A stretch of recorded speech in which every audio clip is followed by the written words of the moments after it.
Hello student, last class में हम लोगों ने सिमेट्रिक सर्किट के बारे में डिस्कशन किया था और उससे रिलेटेड कुछ न्यूमेरिकल्स भी सोल्व किए थे। आज हम उसी के आगे कंटिन्यू करने वाले हैं और नेक्स्ट टॉपिक हमें आज जो पढ़ना वो है गैल्वेनोमीटर। मैं आज आप लोगों को गैल्वेनोमीटर की वर्किंग के बारे में नहीं बताने वाला हूँ बच्चों, ठीक है, और ये इंस्ट्रूमेंट कैसे काम करता है उसके बारे में भी नहीं बताने वाला हूँ। लेकिन इस गैल्वेनोमीटर की हेल्प से हम दो और न्यू इंस्ट्रूमेंट बनाते हैं जिनका नाम होता है एमीटर और वोल्टमीटर। हम उनके बारे में आज डिस्कशन करने वाले हैं। ये जो गैल्वेनोमीटर की वर्किंग है और इसका जो कंस्ट्रक्शन है उसे हम पढ़ेंगे magnetic effect of electric current में। लेकिन करंट इलेक्ट्रिसिटी में जब हम सर्किट सोल्व करते हैं तो कई सारी जगह पर सर्किट्स के अंदर एमीटर और वोल्टमीटर लिखा हुआ होता है, ठीक है, और हमसे क्वेश्चंस पूछे जाते हैं कि उस एमीटर और वोल्टमीटर की रीडिंग बताइए। तो इसीलिए मैं चाहता हूं कि आपको यहाँ पे वो सोल्व करके बता दूं कि इस गैल्वेनोमीटर की हेल्प से हम लोग दो नए इंस्ट्रूमेंट बनाते हैं जिसे हम बोलते हैं एमीटर और वोल्टमीटर। यानी कि हम बेसिकली ऐसा बोल सकते हैं कि गैल्वेनोमीटर के अंदर कुछ मॉडिफिकेशन किया जाता है। उस मॉडिफिकेशन करने के बाद जो नया इंस्ट्रूमेंट बनता है वो एमीटर होता है और वोल्टमीटर होता है, ठीक है। तो गैल्वेनोमीटर बेसिकली है क्या, पहले मैं आपको वो बता देता हूँ। गैल्वेनोमीटर एक ऐसा डिवाइस है बच्चों जो किसी भी ब्रांच के अंदर करंट का फ्लो होता है ना, तो उस करंट को डिटेक्ट करके बता देता है। और अगर जो करंट फ्लो हो रहा है उस ब्रांच के अंदर अगर उसकी वैल्यू स्मॉल है, बहुत स्मॉल है, तो ये उसे मेज़र भी कर सकता है। तो सबसे फर्स्ट ड्रॉबैक इसका ये है कि जो लार्ज अमाउंट में अगर किसी ब्रांच के अंदर करंट फ्लो हो रहा है तो ये उसको मेज़र नहीं कर पाता है। गैल्वेनोमीटर सिर्फ और सिर्फ स्मॉल करंट को मेज़र कर पाता है, ठीक है, और करंट को डिटेक्ट करके बताता है कि ब्रांच के अंदर करंट फ्लो हो रहा है या नहीं हो रहा है। लेकिन लार्ज अमाउंट में अगर करंट फ्लो हो रहा है किसी ब्रांच के अंदर तो ये उसे डिटेक्ट करके नहीं बताता। तो अगर हमें किसी सर्किट के अंदर लार्ज अमाउंट में करंट फ्लो हो रहा है और उस लार्ज अमाउंट वाले करंट को कैलकुलेट करना है तो फिर हमें इस गैल्वेनोमीटर के अंदर कुछ मॉडिफिकेशन करना होता है। और मॉडिफिकेशन करने के बाद जब ये लार्ज अमाउंट वाले करंट को भी मेज़र कर लेता है तो फिर इसी मॉडिफाइड गैल्वेनोमीटर को हम लोग बोलते हैं एमीटर। क्या बोलते हैं? एमीटर।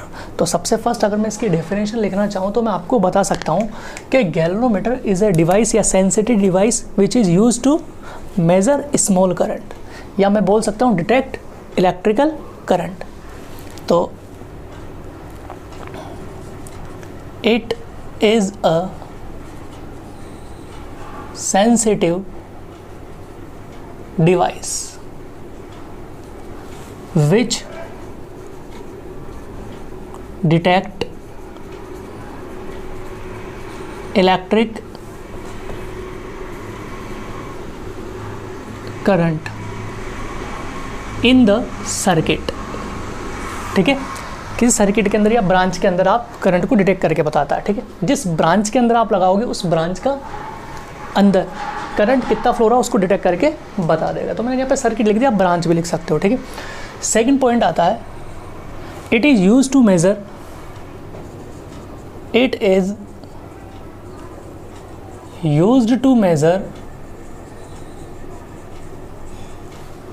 very small current,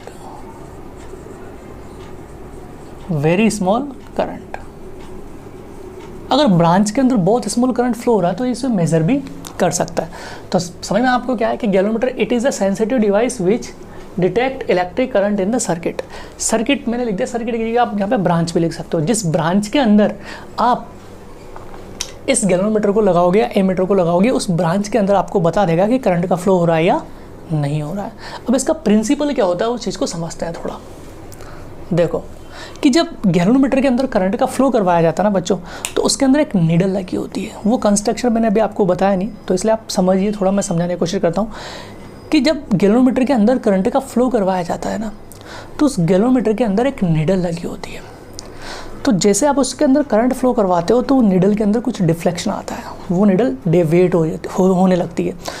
तो कुछ इस तरीके से रिलेशन आता है कि जो हम करंट फ्लो करवा रहे हैं वो नीडल में जो डिफ्लेक्शन आया है उस डिफ्लेक्शन के डायरेक्टली प्रोपोर्शनल होता है। क्या बात समझ में आती? तो मैं लिख सकता हूँ यहाँ पे जो इसका प्रिंसिपल है गैल्वेनोमीटर का वो है कि current flow in the galvanometer is directly proportional to the deflection of the needle of the galvanometer. क्या बात समझ में आती है? तो मैं यहाँ पे लिख सकता हूँ current flow in the galvanometer, current flow in the galvanometer is directly proportional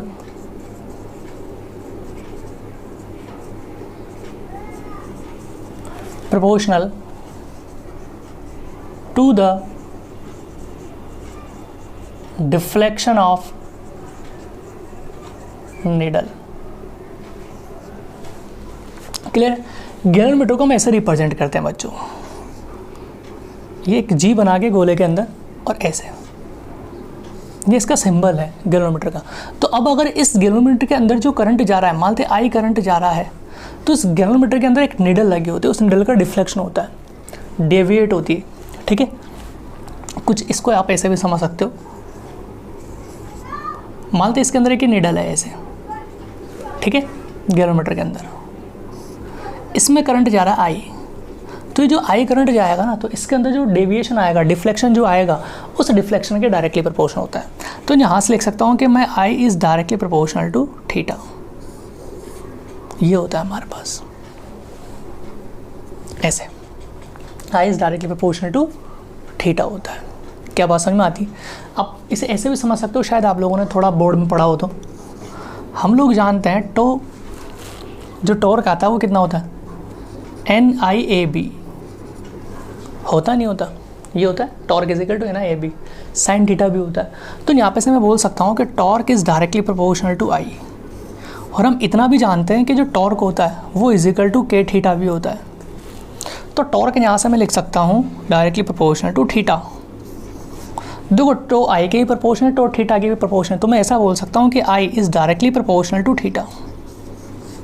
इसीलिए मैंने यहाँ पे लिखा है कि जो करंट फ्लो होगा गैलोमीटर के अंदर वो उस निडल के डिफ्लेक्शन के डायरेक्टली प्रोपोर्शनल होता है। हमें यहाँ पे गैलोमीटर नहीं पढ़ना, लेकिन इस गैलोमीटर के अंदर हमें मॉडिफिकेशन करके कुछ नए इंस्ट्रूमेंट बनाने होते हैं, जिसको हम बोलते हैं एमीटर और वोल्टमीटर, ठीक है। तो सबसे फर्स्ट हमें जो पढ़ना है एमीटर। अब एमीटर पढ़ने की हमें ज़रूरत क्यों पड़ी? क्योंकि अभी मैंने यहाँ पे बोला कि जो गैलोमीटर है वो सिर्फ और सिर्फ इस स्मॉल करंट को मेज़र कर पाता है। अगर सपोज कीजिए किसी ब्रांच के अंदर ज़्यादा करंट फ्लो हो रहा है, लार्ज अमाउंट में करंट फ्लो हो रहा है, तो उस करंट को फिर हम कैसे मेज़र करेंगे? तो उस करंट को मेज़र करने के लिए हम लोग ये जो गैलोमीटर है ना, इस गैलोमीटर के अंदर कुछ मॉडिफिकेशन करते हैं, और इसके अंदर मॉडिफिकेशन करने के बाद ये फिर लार्ज अमाउंट को भी कैलकुलेट करने के लिए या मेज़र करने के लिए कैपेबल होता है। तो जब इस गैलोमीटर के अंदर कुछ मॉडिफिकेशन किए जाते हैं, तो मॉडिफिकेशन करने के बाद ये जो न्यू इंस्ट्रूमेंट बनता है उसे हम क्या बोलते हैं? एमीटर बोलते हैं। क्या बोलते हैं उसे हम लोग? एमीटर बोलते हैं। तो सबसे फर्स्ट हमें अब क्या पढ़ना है? एमीटर। एमीटर, तो एमीटर क्या है? एक डिवाइस है which is used to measure the current. It is a device which is used to measure electric current in a branch of electrical circuit.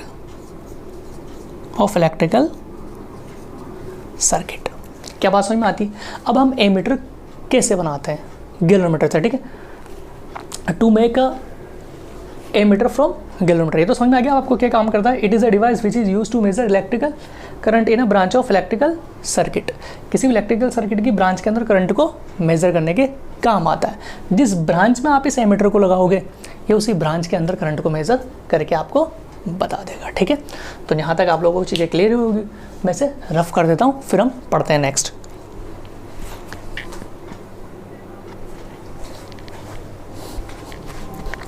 तो नेक्स्ट हेडिंग है हमारे पास बच्चों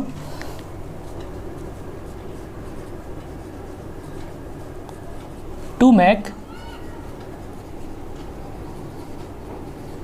एमीटर फ्रॉम गैल्वेनोमीटर, ठीक है। कि हम एमीटर को कैसे बनाएंगे गैल्वेनोमीटर से, या उसके अंदर क्या मॉडिफिकेशन करेंगे, ठीक है। तो समझते हैं। देखो अब समझना बच्चों मेरी बात को बहुत आसानी से। मान लेते हैं हमारे पास ये गैलोमीटर है, ये क्या एक गैलोमीटर है, ये ऐसे मान लेते हैं इसके अंदर करंट आता है IG। अब अगर ये स्मॉल है करंट, IG की वैल्यू स्मॉल है, ठीक है, तो ये उसको मेज़र करके बता देगा, बताएगा नहीं बताएगा, बता देगा।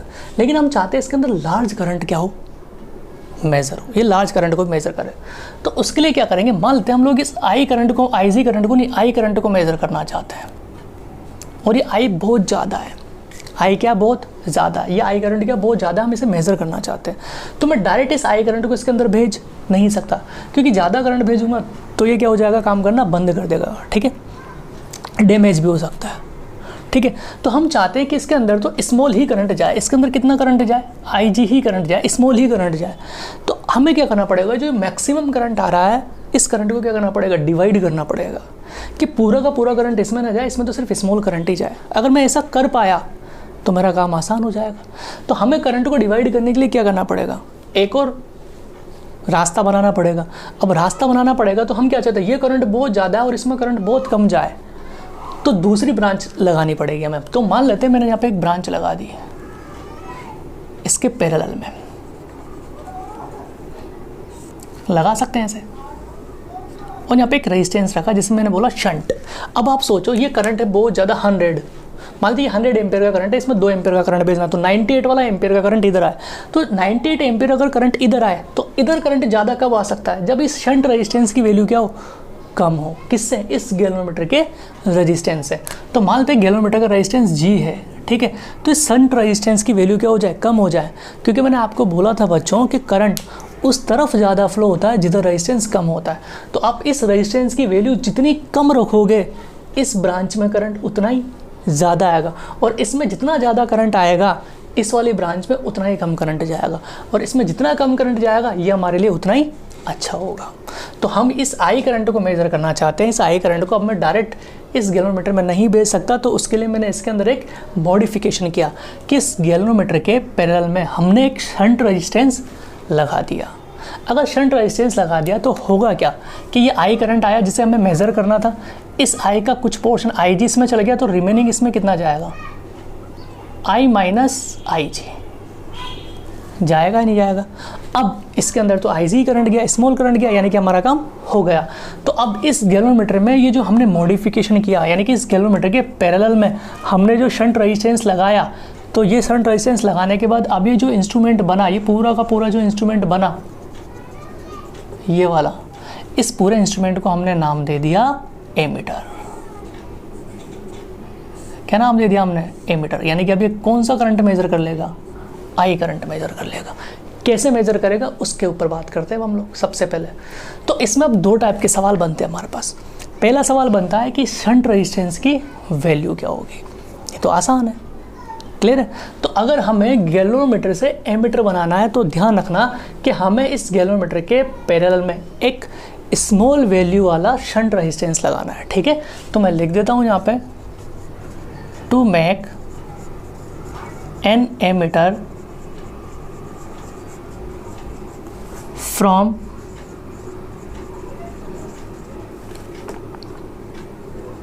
गैल्वेनोमीटर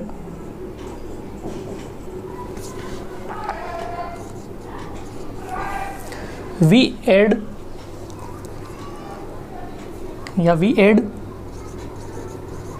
a shunt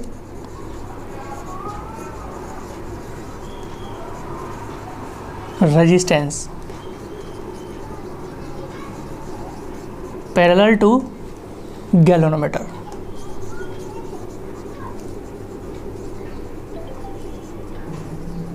ठीक है, तो इस गैलोमीटर के पैरेलल में हम एक शंट रेजिस्टेंस लगाते हैं। अब शंट रेजिस्टेंस का मतलब आप खुद जानते हो कि उसकी वैल्यू क्या होना चाहिए, बहुत स्मॉल होना चाहिए। यानी कि जो रेजिस्टेंस यहाँ पे आप लगा रहे हो उसकी वैल्यू क्या होना चाहिए, बहुत स्मॉल वैल्यू होना चाहिए। तो सबसे फर्स्ट इस एमीटर पे हमसे जो सवाल बनता है वो ये बनता है कि शंट रेजिस्टेंस की वैल्यू क्या होगी। तो हम कैसे कैलकुलेट करेंगे, ध्यान से समझना। नेक्स्ट पॉइंट आता है, अब अगर आप ध्यान समझो तो ये वाला और ये वाला क्या पैरेलल है, तो इसमें I माइनस IG करंट जा रहा है। तो अगर ये दोनों पैरेलल है तो इस वाले एंड और इस वाले एंड के बीच में जो पोटेंशियल ड्रॉप होगा और यहाँ पर जो पोटेंशियल ड्रॉप होगा वो क्या होना चाहिए, सेम होना चाहिए। यानी कि जो पोटेंशियल ड्रॉप गैल्वेनोमीटर पे हो रहा है वही पोटेंशियल ड्रॉप किस पे होना चाहिए, शंट रेजिस्टेंस में होना चाहिए। एज शोन इन फिगर, अगर मैं फिगर से बात करता हूँ तो ठीक है, पोटेंशियल ड्रॉप अक्रॉस द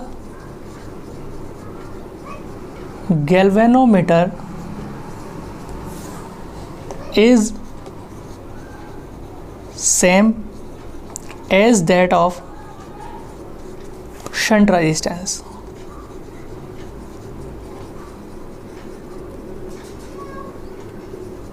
क्या समझ पा रहे हो, शंट रेजिस्टेंस के अकॉर्डिंग बराबर होना चाहिए। यानी कि यहाँ पे जो पोटेंशियल ड्रॉप होगा वो कितना होगा, उसमें जाने वाला करंट इनटू उसका रेजिस्टेंस, ये जी क्या उसका रेजिस्टेंस है, मैं लिख देता हूँ यहाँ पे इज इक्वल टू, इसमें कितना करंट जा रहा है आई minus I G into shunt resistance. तो यहाँ पे से एस की वैल्यू मिल जाएगी, तो एस इज इक्वल टू क्या मिला हमें, I G into G divided by I minus I G. तो ये शंट रेजिस्टेंस कैलकुलेट करने का फॉर्मूला में मिल गया। यहाँ पे लिख देता हूँ मैं, वेयर आई जी क्या होगा, वो करंट है जिससे इस गैल्वेनोमीटर के अंदर मैक्सिमम डिफ्लेक्शन मिले। तो current, maximum deflection current in galvanometer, maximum deflection current in galvanometer. ठीक है, जी क्या है, रेजिस्टेंस ऑफ गैल्वेनोमीटर, ये जो गैल्वेनोमीटर है उस गैल्वेनोमीटर का रेजिस्टेंस है जी, resistance of galvanometer.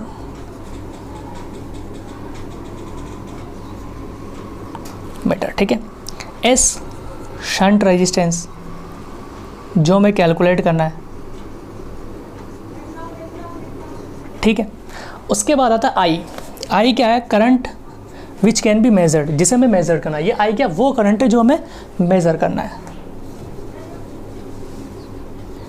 Current which can be measured, which can be measured, जिसे हमें मेजर्ड करना है। ठीक है, ये चीज़ समझ में आ गया आप लोगों को यहाँ पर। तो ये शंट रेजिस्टेंस की वैल्यू आ गई। अब ध्यान से समझना बच्चों, इसमें मॉडिफिकेशन करने के बाद ये एमीटर बना। तो अब जिस ब्रांच के अंदर हमें करंट मेजर करना है, जैसे कि समझना ये सर्किट है, मैंने यहाँ पे एक एमीटर लगा दिया। मान लो ये ब्रांच थी ए और बी, ये वी वोल्ट और ये आर। तो इस ए बी ब्रांच के अंदर मुझे करंट मेजर करना था। किसके अंदर, इस ए बी ब्रांच के अंदर मुझे करंट मेजर करना था। तो जिस ब्रांच के अंदर आपको करंट मेजर करना ना, उसी के सीरीज में आपको एमीटर लगाना होगा, उसी के सीरीज में आपको एमीटर लगाना होगा। इस चीज़ का ध्यान रखना। यानी कि ammeter is always placed in series in a branch in which we calculate the current, कि जिस ब्रांच में हम करंट कैलकुलेट करना चाहते हैं उस ब्रांच के सीरीज में हमें एमीटर को लगाना होता है। लेकिन कई बार ऐसा भी सवाल पूछा जा सकता है आपसे बोर्ड में या कहीं वाइवा में कि हमें एमीटर बनाना है किससे, गैल्वेनोमीटर से, तो शंट रेजिस्टेंस कहाँ लगाएंगे। ठीक है, तो गैल्वेनोमीटर से एमीटर बनाने के लिए हमें जो शंट रेजिस्टेंस लगाना होता है वो गैल्वेनोमीटर के रेजिस्टेंस के पैरेलल में लगाना होता है। लेकिन एमीटर से जब करंट मेजर करना होता है तो एमीटर को सीरीज में लगाना होता है। तो ध्यान रखना बच्चों, एमीटर हमेशा सीरीज में लगाया जाता है। तो फर्स्ट पॉइंट लिख लेता हूँ मैं यहाँ पे, इन्हें हटाता हूँ मैं, यहाँ पे लिख लेते हैं पॉइंट नंबर 1। ठीक है, an ammeter is always connected in series. उसको किस में कनेक्ट किया जाता है, सीरीज में। यानी कि an ammeter is always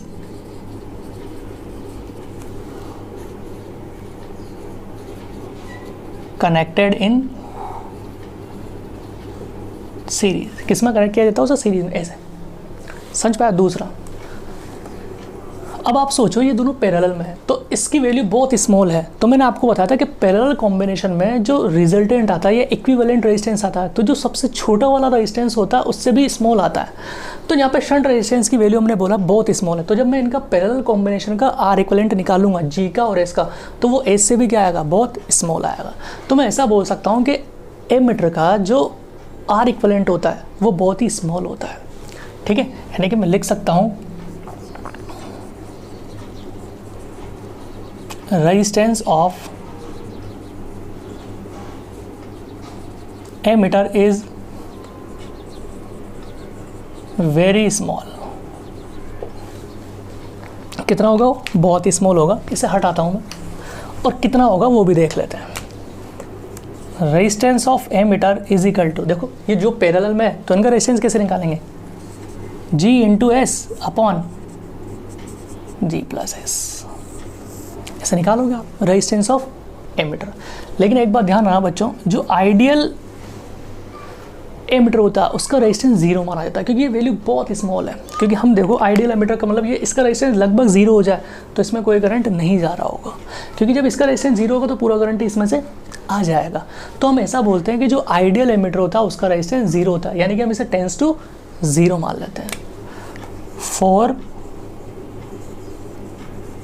ideal ammeter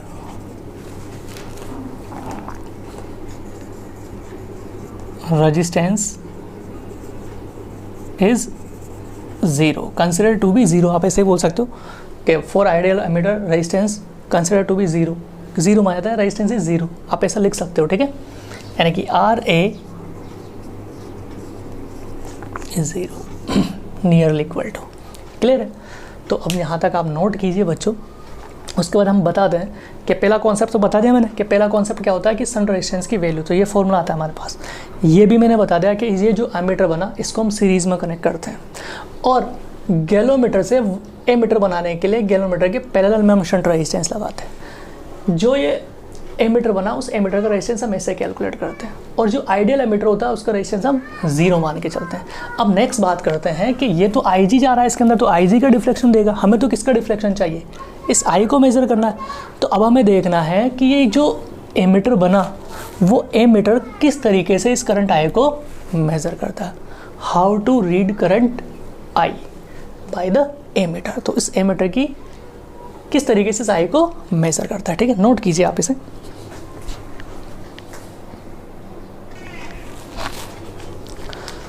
तो देखिए बच्चों, जो नेक्स्ट हेडिंग है हमारे पास कि जो एमीटर बना हमारे पास यहाँ से,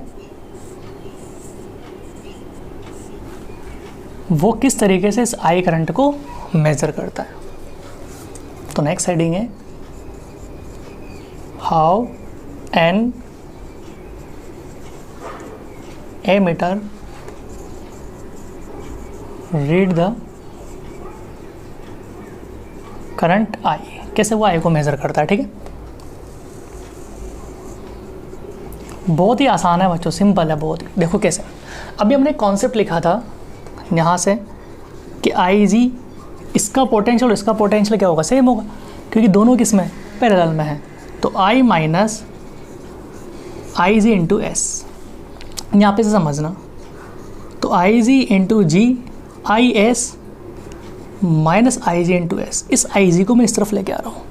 तो यहाँ पे से जब मैं IG कॉमन लूँगा तो क्या बचेगा, G प्लस एस, यहाँ पे बचेगा I इंटू एस। तो मैं यहाँ पे से IG इज इक्वल टू क्या लिख सकता हूँ, S upon G plus S into I लिख सकता हूँ। अब देखो शंट रेजिस्टेंस भी कांस्टेंट है, गैलोमीटर का रेजिस्टेंस भी कांस्टेंट है, तो मैं यहाँ से क्या बोल सकता हूँ कि IG is directly proportional to I, बोल सकता हूँ। ठीक है, तो देखिए बच्चों, हमारे पास क्या है कि IG is directly proportional to I। अब हम लोग जानते हैं कि इस गैलोमीटर के अंदर जो करंट जाता है IG, वो इस गैलोमीटर के अंदर जो निडल होती है उस निडल के डिफ्लेक्शन के डायरेक्टली प्रोपोर्शनल होता है, यानी कि IG वो क्या होगा, डायरेक्टली प्रोपोर्शनल टू थीटा, इस गैलोमीटर के डिफ्लेक्शन के। अब आप देखो IG किसके डायरेक्टली प्रोपोर्शनल, थीटा के। IG किसके डायरेक्टली प्रोपोर्शनल, I के। तो मैं ऐसे बोल सकता हूँ कि जो थीटा आएगा वो डायरेक्टली प्रोपोर्शनल I हो जाएगा। पहले हम क्या कैलकुलेट करते थे कि इस थीटा में जो डिफ्लेक्शन आता है वो आई जी को मेजर करता था, लेकिन अब हमने ऐसा प्रूफ कर दिया या ऐसा अरेंजमेंट कर दिया कि जो थीटा है ना वो डायरेक्टली प्रोपोर्शनल टू आई है, और आई कौन सा करंट है जो मेजर करना है हमें, लार्ज करंट। तो अब हम स्केल को इस तरीके से ग्रेजुएट करते हैं, इस गैलोमीटर का जो स्केल आता है उस स्केल को हम इस तरीके से ग्रेजुएट करते हैं बच्चों कि वो थीटा में जो डिफ्लेक्शन आता था वो आई जी को मेज़र ना करके अब जो थीटा में डिफ्लेक्शन है वो आई को मेज़र करेगा। क्यों? क्योंकि देखो यहाँ पे से आपको आई जी की वैल्यू पता है, आई जी की वैल्यू पता है तो आई की वैल्यू पता है। अब आई जी किसके डायरेक्टली प्रोपोर्शनल था, थीटा की, तो थीटा की जो वैल्यू आती थी वो आई जी की वैल्यू कैलकुलेट करते थे। अब आई जी की वैल्यू पता है तो क्या मैं आई कैलकुलेट कर पाऊँगा, क्योंकि आई जी मुझे पता है, एस मुझे पता है, जी पता है और एस पता है, तो ये सब कुछ मुझे पता है तो मैं आई कैलकुलेट कर लूँगा। तो इस तरीके से अब स्केल बनाया जाएगा उस गैलोमीटर का कि वो गैलोमीटर आई जी को मेज़र ना करके किसको मेज़र कर लेगा, कैपिटल आई को, यानी कि इस थीटा यानी कि जो डिफ्लेक्शन है वो डायरेक्टली प्रोपोर्शनल टू आई आ जाएगा। और इस तरीके से जो नया स्केल आएगा उस स्केल में हम आई को मेज़र करेंगे। तो इस तरीके से गैलोमीटर को एमीटर में कन्वर्ट करके एमीटर से हम लार्ज अमाउंट का करंट भी मेज़र कर सकते हैं। आई होप आप लोगों को ये बात समझ में आई होगी कि किस तरीके से ये थीटा मेज़र करता है डायरेक्ट आई को। अब हम स्केल ही कुछ इस तरीके से बनाएंगे कि वो थीटा में जो डिफ्लेक्शन आएगा वो डायरेक्ट आई को मेज़र करेगा, ना कि आई जी को, क्योंकि हमें पहले आई जी पता होता था, अब आई जी पता है तो एस पता है, जी पता है, एस पता है, तो मैं आई कैलकुलेट कर लूँगा ना। तो स्केल उसी तरीके से अब ग्रेजुएट किया जाएगा। ठीक है, अब इस पर सवाल कैसे कैसे आते हैं, बहुत आसान से न्यूमेरिकल्स देखते हैं। सबसे फर्स्ट आपको दिया हुआ है, मान लेते हैं इसी के ऊपर ले लेते हैं, मैं लैंग्वेज नहीं लिख रहा हूँ, डायरेक्ट लिख रहा हूँ। आपसे बोला गया है कि मान लेते हैं कि जो गैलोमीटर है उस गैलोमीटर का रेजिस्टेंस है 50 ओम। कितना? 50 ओम है, और उसके अंदर जो मैक्सिमम डिफ्लेक्शन करंट फ्लो होता है, maximum deflection current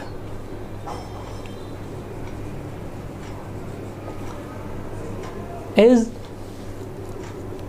50 micro ampere, इतना करंट फ्लो होता है। तो अब अगर आपको इस गैलोमीटर को एक एमीटर बनाना है, ठीक है, to convert the galvanometer in a ammeter, ठीक है, ऑफ रेंज, इस करंट की वैल्यू देते हैं कि भाई किस रेंज का आपको एमीटर बनाना है कि कहाँ से लेके कहाँ तक का करंट मेजर कर सके। तो मान लेते हैं कि ये जो करंट मेजर कर सकता है वो 0 से 5 मिली एम्पियर तक का कर सकता है, यानी कि इस रेंज का मैं करंट बनाया। तो G इज इक्वल टू दिया हुआ है, maximum deflection current is 50 micro ampere. तो फाइंड द वैल्यू ऑफ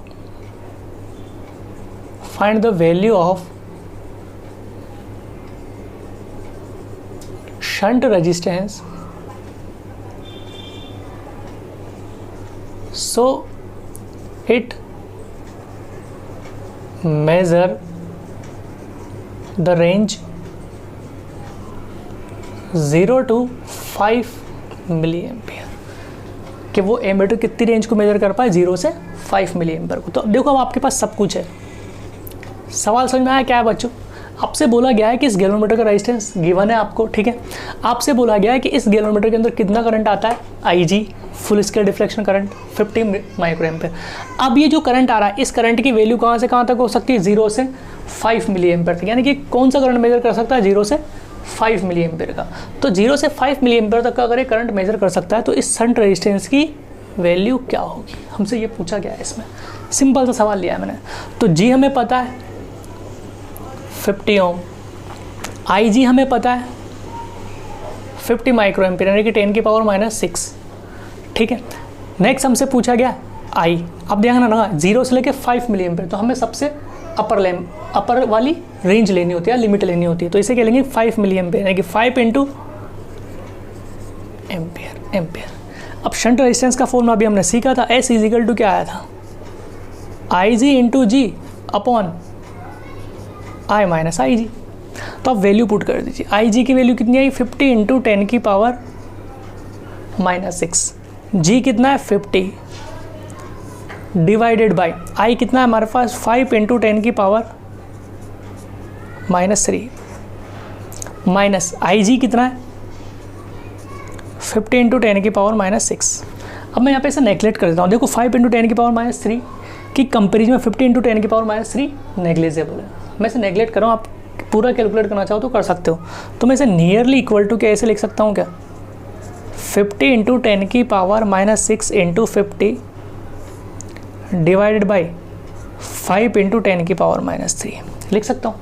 इसमें से इसको माइनस करूँगा तो लगभग ये आने वाला है, क्योंकि 1000 टाइम 100 टाइम्स बड़ा है, छोटा है, सॉरी ये बड़ा है, तो मैंने इसको वही लिख दिया, नियरली इक्वल टू, कैलकुलेशन ना करनी पड़े। तो अगर आप ध्यान से समझोगे तो इससे तो ये कट हो गया 3 टाइम्स, माइनस का 3 बचा, इस 5 से 10 टाइम कट हो गया, तो ये 10 है, एक 0 यहाँ से गया, एक 0 यहाँ पे से गया, तो कितना बचा, S is nearly equal to कितना आया, 0.5 आ गया, 0.5 ओम। इतना रेजिस्टेंस आपको लगाना पड़ेगा, बहुत ही आसान है, इतने ओम का एक रेजिस्टेंस आपको लगाना पड़ेगा। क्लियर है? एक और क्वेश्चन देखते हैं, इसे नोट कीजिए।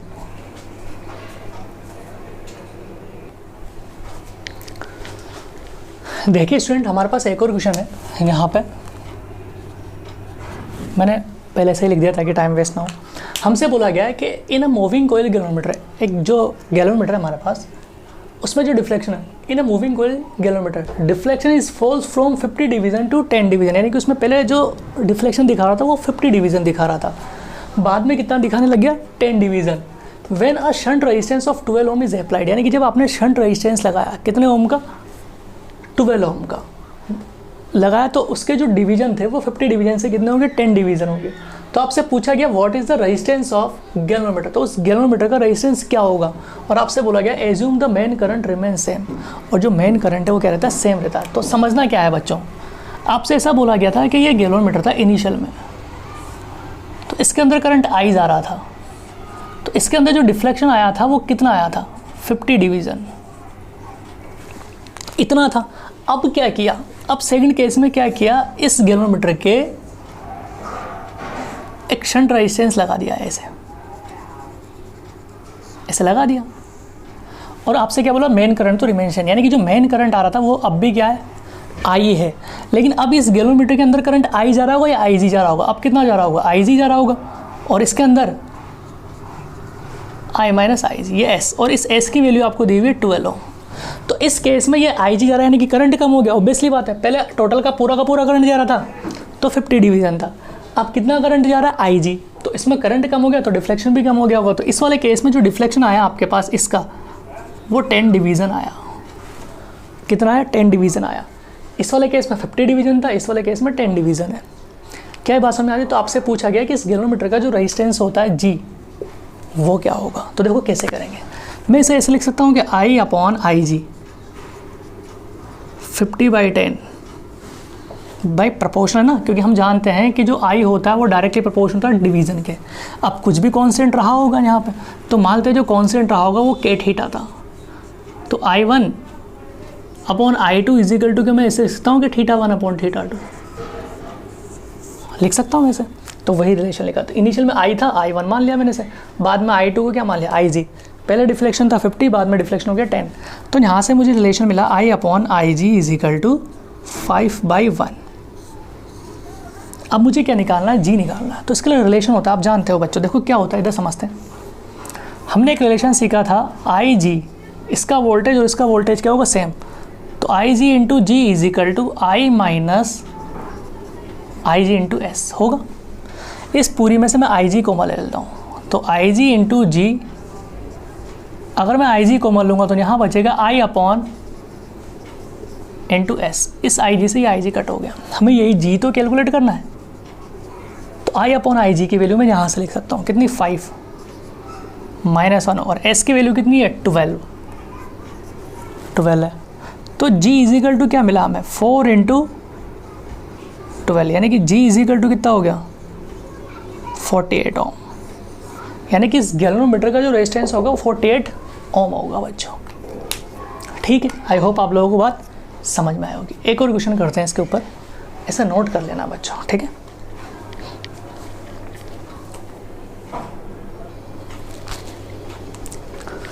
हेलो स्टूडेंट, तो देखिए मैंने नेक्स्ट न्यूमेरिकल लिखा है आपके पास। क्वेश्चन कुछ ऐसा है कि रेजिस्टेंस ऑफ द गैलोमीटर, एक गैलोमीटर है, उस गैलोमीटर का रेजिस्टेंस 10 ओम है, ठीक है।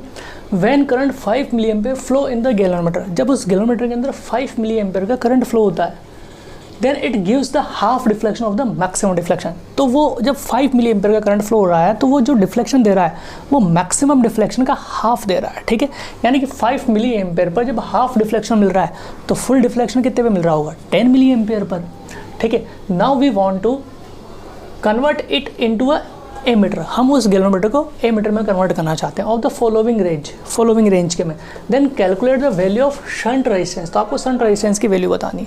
पहले वाले केस में हम ऐसा एमीटर बनाना चाहते हैं जो 0 से लेकर 100 मिली एम्पेयर तक का करंट मेजर कर सके। दूसरे वाले केस में 1 एम्पेयर तक का करंट मेजर कर सके। तीसरे वाले केस में 10 एम्पेयर तक का करंट मेजर कर सके। तो आसान है बहुत, सब कुछ हमें गिवन है। देखो जी हमें गिवन है कितना, 5 मिली एम्पियर, यानी कि 5 × 10 की पावर -3 एम्पियर। आई जी भी हमें मिल गया। देखो ये 5 मिली एम्पियर पर कितना मिल रहा है हमें, मैंने गलत लिख दिया बच्चों, 5 ओम ये तो, ठीक है, 5 ओम, सॉरी 5 नहीं 10 ओम है, ठीक है। आई जी 5 मिली एम्पेयर पर हमें हाफ डिफ्लेक्शन मिलता है, तो फुल डिफ्लेक्शन कितने पे मिलेगा, 10 मिली एम्पेयर पर। तो आई जी कितना हो जाएगा, 10 मिली एम्पेयर, यानी कि 10 × 10 की पावर -3 एम्पेयर। फर्स्ट वाला केस ले लेते हैं हम लोग। तो फर्स्ट वाले केस में आई कितना हो जाएगा, 100 मिली एम्पेयर, क्लियर है। यानी कि 100 सब कुछ पता है हमें। अब हम फॉर्मूला लगा देंगे। शंट का फॉर्मूला क्या होता है, S = IG × G upon I - IG। तो IG की वैल्यू कितनी है, G की वैल्यू है 10 डिवाइडेड बाय I कितना है हमारे पास, 100 मिली एम्पियर, ठीक है। 100 माइनस का 10 × 10 की पावर -3 मिली एम्पियर हो जाएगा। तो इस 10 की पावर 3 से 10 की पावर 3 कट हो गया। तो S = कितना आ गया, 100/90। तो ये जो आंसर आएगा वो नियरली इक्वल टू 1.1 ओम आएगा। यानी कि पहले वाले केस में हमें इतना शंट रेजिस्टेंस लगाना होगा 1.1। सेकेंड वाले केस में देखते हैं। इस वाले केस में फॉर्मूला अब भी वही है, सेकेंड। तो S = IG × G upon I - IG, ठीक है। तो वही 10 × 10 की पावर -3 इंटू जी कितना 50, सॉरी 50 नहीं 10, मैं बार बार गलती कर रहा हूँ, ठीक है। 10 हो जाएगा। आई हो जाएगा बच्चों हमारे पास कितना है, 1 माइनस 10 × 10 की पावर -3। क्लियर है। अगर आप ध्यान से समझोगे तो ये आने वाला है हमारे पास, ये कितना हो जाएगा हमारे पास 1000 - 10, ठीक है। 1000 - 10 यानी कि ये हो जाएगा हमारे पास 100 डिवाइडेड बाय 990, यही होगा। क्योंकि देखो इसे लिखूंगा मैं तो 1000 - 10 और जो 10 की पावर -3 है वो नीचे 1000 से कट हो जाएगा, इससे तो ऊपर हो जाएगा 100/99। तो ये कितना हो जाएगा हमारे पास, ये आएगा हमारे पास नियरली इक्वल टू 0.1 लिख सकता हूँ मैं, 0.1 लिख सकता हूँ ना सर। आप कुछ सोचो, क्योंकि अगर मैं यहाँ पे पॉइंट लगा के 0 लिख दूंगा तो ये 1 टाइम जाएगा नियरली 0.1 तक, ठीक है। ये इतना आ जाएगा। थर्ड वाले में बात करते हैं। थर्ड वाले में क्या लिखेंगे हम लोग, S = IG × G upon I - IG। 10 × 10 की पावर -3 × 10, I कितना है 10 है, 10 - 10 × 10 की पावर -3, यही होगा। तो यहाँ पे जो हम लिखेंगे तो ये कितना आने वाला है, ये तो 3 होगा, यानी कि ऊपर 100, यहाँ पे कितना हो जाएगा, यानी कि यहाँ पे हो जाएगा 9990, यही होगा, ठीक है बच्चों। ये होगा। तो ये हमारे पास क्या आएगा, ये आएगा नियरली 0.01 ओम, ये आएगा इस केस में शंट रेजिस्टेंस, अगर आप ध्यान से समझोगे तो, ठीक है। तो यानी कि जब हम गैल्वेनोमीटर बनाना चाहेंगे इन तीनों रेंज का तो ऐसा होगा, समझना। ये गैल्वेनोमीटर है, इस वाले केस में हमें 3 रेजिस्टेंस लगाने पड़ेंगे, 1 2 3, ये कितना 1.1 ओम का, 0.1 ओम का और 0.01 ओम का, ठीक है। ओके, तो देखिएगा यहाँ पे से करंट जा रहा होगा आई, ये किसको मेजर करने के लिए, और इधर से एक होगा ये नीडल होगी।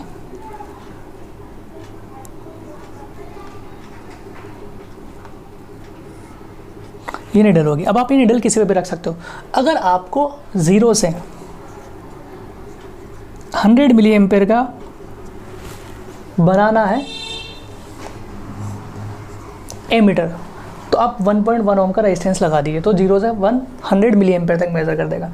अगर आप इस स्विच को इस पर लेके आओगे तो कहाँ से कहाँ तक मेज़र कर देगा, 0 से लेके 1 एम्पेयर तक इस पे लेके आओगे तो ये फर्स्ट हो गया, ये सेकंड हो गया, ये थर्ड हो गया स्विच को। और जब आप थर्ड पे लेके आओगे तो कहाँ से कहाँ तक मेज़र कर देगा, 0 से लेके 10 एम्पेयर तक। तो इस तरीके से आप किसी भी रेंज का क्या बना सकते हो, गैल्वेनोमीटर बना सकते हो। इसको स्विच को अलग अलग जगह पे शिफ्ट कर सकते हैं। अगर आप यहाँ पे शिफ्ट कर दोगे तो 0 से 100 मिली एम्पेयर तक का करंट मेज़र करने के लिए कैपेबल है ये। अगर आप 0.1 का रेजिस्टेंस लगा दोगे तो 0 से 1 एम्पेयर तक का करंट मेज़र करने के लिए कैपेबल है। अगर आप 0 से 0.1 एम्पेयर ओम का रेजिस्टेंस लगा दोगे तो 0 से लेकर 10 एम्पेयर तक का करंट मेज़र करने के लिए कैपेबल है। तो इस तरीके से हम लोग गैल्वेनोमीटर से एमीटर बना सकते हैं और उससे रिलेटेड कुछ क्वेश्चंस थे। नेक्स्ट हमारे पास अब आता है वोल्टमीटर।